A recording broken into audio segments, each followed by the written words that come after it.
Hi welcome to Icon India. This is Sai Kumar sir. So junior లైన్మెన్కి సంబంధించినటువంటి online courses కానీ online material exams and online సంబంధించినటువంటి A to Z అన్నీ కూడా మీకు కోర్సులు అవైలబుల్ ఉంటున్నాయి. కాబట్టి మీరు ఐకాన్ ఇండియా యాప్ను డౌన్లోడ్ చేసుకుని కోర్స్ పర్చేజ్ చేసుకోవాలని చెప్పి కోరుతున్నాం. సో ఇక్కడ మనకు తెలంగాణకు సంబంధించినటువంటి SPDCL కానీ NPDCL కానీ నిర్దేశించినటువంటి సిలబస్ ప్రకారంగా మనం ఏం చేస్తున్నామంటే ఈ జూనియర్ లైన్మెన్కి సంబంధించిన క్లాసెస్ అన్నీ కూడా చేయడం జరుగుతుంది.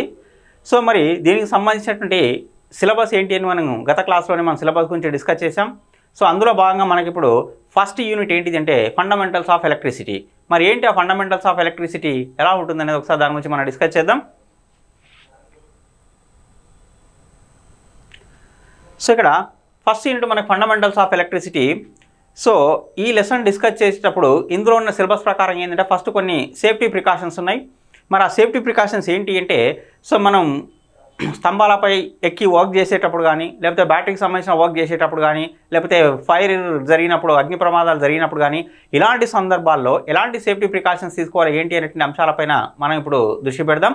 సో ఇక్కడ చూడండి ఒకసారి ఈ సేఫ్టీ ప్రికాషన్స్ తీసుకోవడం వల్ల ఏమవుతుందంటే సో మానవుని యొక్క జీవితం రక్షించడానికి అంటే మానవుని యొక్క జీవితాలను కాపాడడానికి అవకాశం ఉంటుంది, మరణాల నుంచి కాపాడడానికి అవకాశం ఉంటుంది. సో దానితో పాటుగా ఈ ఎలక్ట్రిక్ పరికరాలను కూడా మనం రక్షించుకోవడానికి అవకాశం ఉంటుంది. సో మన ఆస్తులను కూడా రక్షించుకోవచ్చు అగ్ని ప్రమాదాల బారి నుండి కానీ. సో అందుకోసమే ఈ సేఫ్టీ ప్రికాషన్స్ ఏంటి, ఎలాంటి సేఫ్టీ ప్రికాషన్స్ ఉంటాయి అనేది వాటి గురించి మనం ఒకసారి డిస్కస్ చేద్దాం. సో ఇక్కడ సేఫ్టీ ప్రికాషన్స్లో మనకు ఫస్ట్ ఇక్కడ ఏంటి అంటే విద్యుత్ ఘాతం అంటే ఎలక్ట్రిక్ షాక్ అన్నట్లు. మరి ఎలక్ట్రిక్ షాక్ తగిలినప్పుడు మనం ఏం చేయాలి, ఎలాంటి సేఫ్టీ ప్రికాషన్స్ మనం తీసుకోవాలి అనేటువంటి అంశాలు ఇక్కడ. అయితే ఇక్కడ షాక్ తగిలినప్పుడు సో షాక్ తగిలిన వ్యక్తి ఆ వైర్లతో కాంటాక్ట్ ఉన్నట్లయితే ఇక్కడ చూడండి, షాక్ తగిలిన వ్యక్తి వైర్లతో కాంటాక్ట్ ఉన్నట్లయితే వెంటనే ఏం చేయాలంటే మెయిన్ స్విచ్ను ఆఫ్ చేయాలి. ఇవన్నీ మ్యాక్సిమం మీకు అందరికీ తెలిసినటువంటి అంశాలే. కాకపోతే ఒకసారి ఏంటి అంటే మనం చెప్పుకోవడం మన బాధ్యత కాబట్టి దాని దృష్టిలో ఉంచుకొని మనం ఇక్కడ చెప్పుకోవడం జరుగుతుంది. సో షాక్ తగిలిన వ్యక్తిని వైర్లతో కాంటాక్ట్లో ఉన్నట్లయితే వెంటనే ఏం చేయాలంటున్నాం, మెయిన్ స్విచ్ ఆఫ్ చేయాలి. ఒకవేళ మెయిన్ స్విచ్ ఆఫ్ చేయడానికి వీలు కాకపోతే పాసిబుల్ కాలేదు అనుకోండి, అప్పుడు ఏం చేయాలంటే ఒక ఎండుకర్రతో ఇక్కడ పచ్చిగా ఉన్నటువంటి తడికర్ర యూజ్ చేయకూడదు, ఎండుకర్రతో కానీ లేకపోతే వెదురు బొంగుతో కానీ సో ఆ వ్యక్తిని వైర్ల నుంచి తప్పించవలెను. అంటే ఎండుకర్ర లేకపోతే ఒక వెదురు బొంగు తీసుకొని ఏం చేయాలంటే ఆ వైర్లతో కాంటాక్ట్ అయి ఉంటాడు కదా, కాంటాక్ట్ అయినప్పుడు ఆ కంచాన్ని ఏం చేయాలంటే తప్పించి పక్కకు నెట్టేసేయాలన్నట్లు. తడికర్ర నెట్టి పరిస్థితిలో ఉపయోగించకూడదు. తడిగా ఉన్నటువంటి పచ్చికర్రను ఉపయోగించినట్లయితే మనం కూడా షాక్ గురయ్యేటువంటి ప్రమాదం ఉంటుంది. ఇంకా నెక్స్ట్ ఫ్యూజ్ వైర్. ఇక్కడ ఫ్యూజ్ అనేది మనకు ఒకవేళ ఫ్యూజ్ వైర్ పాడైపోయింది, ఫ్యూజ్ వైర్ ఎగిరిపోయింది అనుకోండి, దాని ప్లేస్లో మనం కొత్త ఫ్యూజ్ వైర్ను సబ్స్టిట్యూట్ చేస్తుంటాం.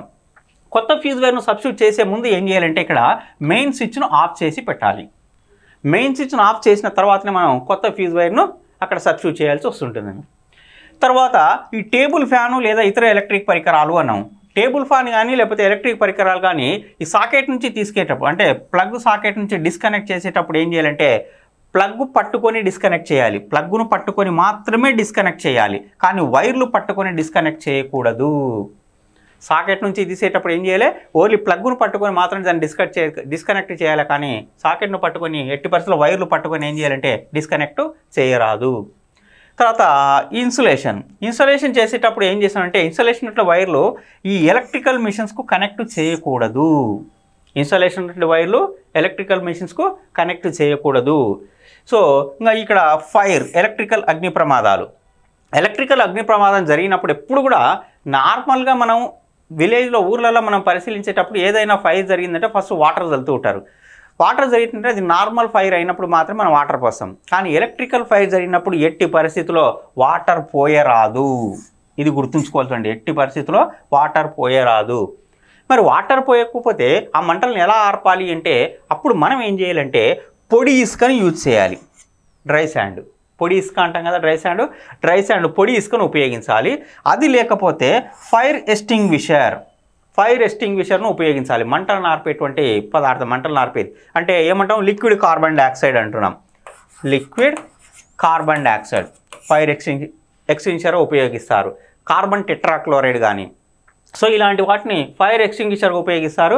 సో ఆ ఫైర్ ఎక్స్టింగ్విషర్ను ఉపయోగించి మనం అక్కడ మంటలు ఆర్పడానికి అవకాశం ఉంటుంది. సో ఇది ఎలక్ట్రికల్ అగ్ని ప్రమాదాలు జరిగినప్పుడు తీసుకోవాల్సినటువంటి జాగ్రత్తలు, ప్రికాషన్స్ అన్నట్లు. తర్వాత నెక్స్ట్ మనకు వచ్చేసి ఇక్కడ ఏంటి అంటే స్తంభాలపై పనిచేసేటప్పుడు ఎలాంటి జాగ్రత్తలు తీసుకోవాలి. మనం స్తంభాలపై వర్క్ చేసేటప్పుడు ఎప్పుడు కూడా ఏం చేయాలంటే సేఫ్టీ బెల్ట్ ఉపయోగించాలి. స్తంభాన్ని ఎక్కుతాం కదా, స్తంభం ఎక్కేటప్పుడు ఎప్పుడు కూడా ఏం చేయాలంటే సేఫ్టీ బెల్ట్ ఉపయోగించే స్తంభాన్ని ఎక్కాలి. తర్వాత ఈ ఓవర్ హెడ్ లైన్స్పై పనిచేస్తున్నప్పుడు షార్ప్ టూల్స్ ఏమైనా ఉంటే ఆ షార్ప్ టూల్స్ని మనం పాకెట్లో, జేబులో అస్సలు ఉంచుకోకూడదు. మరి ఎక్కడ ఉంచాలి అంటే ఆ షార్ప్ టూల్స్ని ఎప్పుడు కూడా ప్రత్యేకమైన ఒక లెదర్ బ్యాగ్ ఉంటుంది కదా, ఆ లెదర్ బ్యాగ్లో మాత్రమే షార్ప్ టూల్స్ను ఉంచాలి.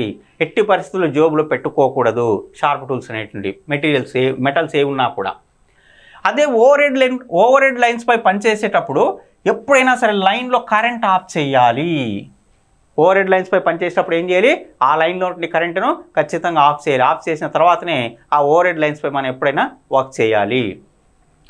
అయితే ఇక్కడ ఈ ట్రాన్స్ఫార్మర్ మెయిన్ బాక్స్ వద్ద పనిచేసేటప్పుడు ఎప్పుడు కూడా ఏం చేయాలంటే డేంజర్ అనేటువంటి రాసి ఒక బోర్డు పెట్టాలి.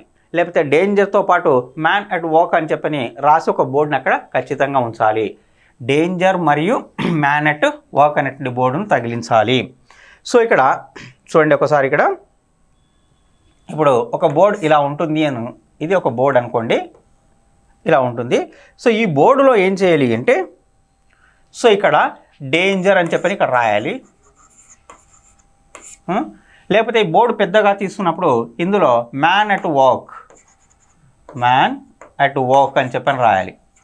అంటే ఇక్కడ పని చేస్తున్నారు అన్నట్లు.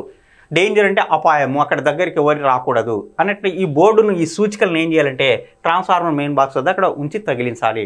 ఉంచినప్పుడు అక్కడ వ్యక్తులు లేనప్పుడైనా ఇతర వ్యక్తులు ఎవరు కూడా అక్కడికి ప్రవేశించడానికి అవకాశం ఉండదు. సో ఇది స్తంభాలపై పనిచేసేటప్పుడు తీసుకోవాల్సినటువంటి జాగ్రత్తలు. దీని తర్వాత నెక్స్ట్ మనకు బ్యాటరీకి సంబంధించినటువంటి జాగ్రత్తలు.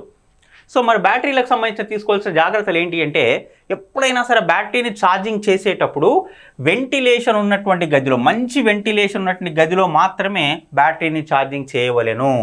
బ్యాటరీని ఛార్జింగ్ చేసేటప్పుడు ఎలా చేయాలంటున్నాం, మంచి వెంటిలేషన్ ఉన్నటువంటి గదిలో మాత్రమే బ్యాటరీని ఛార్జింగ్ చేయవలెను. ఇంకా సెకండ్ థింగ్ ఏంటంటే మండుతున్నటువంటి నిప్పును, అంటే మ్యాచ్ ఫైర్ అంటే ఏమంటాం, ఒక అగ్గిపుల్లని కానీ లేకపోతే ఒక వెలుగుతున్నట్టు ఒక కట్టె అంటే మనం ఏదైనా మంటలోంచి ఒక కట్టె తీసి కట్టెను కానీ అలాంటి వాటిని ఎప్పుడు కూడా ఫైర్కి సంబంధించిన వాటిని ఏం చేయాలంటే బ్యాటరీ దగ్గరికి తీసుకురావద్దు. ఇంకా థర్డ్ వన్ ఏంటి అంటే బ్యాటరీకి సంబంధించినటువంటి ఎలక్ట్రోలైట్ తయారు చేయాలి. ఇది వెరీ వెరీ ఇంపార్టెంట్ అండి. ఇది చాలామంది కన్ఫ్యూజ్ అవుతూ ఉంటారు. ఎలక్ట్రోలైట్ సొల్యూషన్ తయారు చేయాలి. ఈ ఎలక్ట్రోలైట్ను తయారు చేసేటప్పుడు ఎప్పుడు కూడా ఏం చేయాలంటే వాటర్కు యాసిడ్ కలపాలి, కానీ యాసిడ్కు వాటర్ కలపకూడదు. ఇది వెరీ వెరీ ఇంపార్టెంట్, గుర్తుంచుకోవాలి. వాటర్కి ఏం కలపాలంటున్నాం, యాసిడ్. వాటర్ తీసుకొని ఈ వాటర్కు యాసిడ్ కలపాలి, మనం యాసిడ్ కలపాలి, వాటర్కు యాసిడ్. కానీ యాసిడ్ తీసుకొని యాసిడ్కు వాటర్ను ఎప్పుడు కూడా కలపకూడదు, అస్సలు చేయకూడదు. ఇది చేయకూడదు. వాటర్కే యాసిడ్ను యాడ్ చేయాల్సింది. ఇది జాగ్రత్తగా గుర్తుపెట్టుకోవాలి, ఇంపార్టెంట్. ఇంకా బ్యాటరీని ఛార్జింగ్ చేసే సమయంలో ఈ వెంట్ ప్లగ్ ఉంటాయి కదా, వెంట్ ప్లగ్లను ఎప్పుడు కూడా ఓపెన్ చేసి ఉంచాలి. ఛార్జింగ్ చేసేటప్పుడు బ్యాటరీ యొక్క వెంట్ ప్లగ్లను ఏం చేయాలి, ఓపెన్ చేసి తెరిచి ఉంచవలేను అంటున్నాం. సో ఇవి బ్యాటరీకి సంబంధించినటువంటి ప్రికాషన్స్. సో ఇవి మనకు జనరల్గా ఎన్పిడిసిఎల్ కానీ ఎస్పీడిసిఎల్ కానీ నిర్దేశించినటువంటి సిలబస్ ప్రకారంగా మనకు స్టార్టింగ్ ఇంట్రడక్షన్లో మనం వర్క్ చేసేటప్పుడు, ఇన్స్టాలేషన్ వర్క్ చేసేటప్పుడు తీసుకోవాల్సినటువంటి జాగ్రత్తలు అంటే బ్యాటరీలకు సంబంధించినవి కానీ, షాక్ తగిలినప్పుడు కానీ, లేకపోతే స్తంభాలు ఎక్కేటప్పుడు కానీ ఎలాంటి జాగ్రత్తలు తీసుకోవాలి ఏంటంటే విషయాలకు సంబంధించినటువంటి అంశాల గురించి మనం ఇప్పుడు డిస్కస్ చేశాం.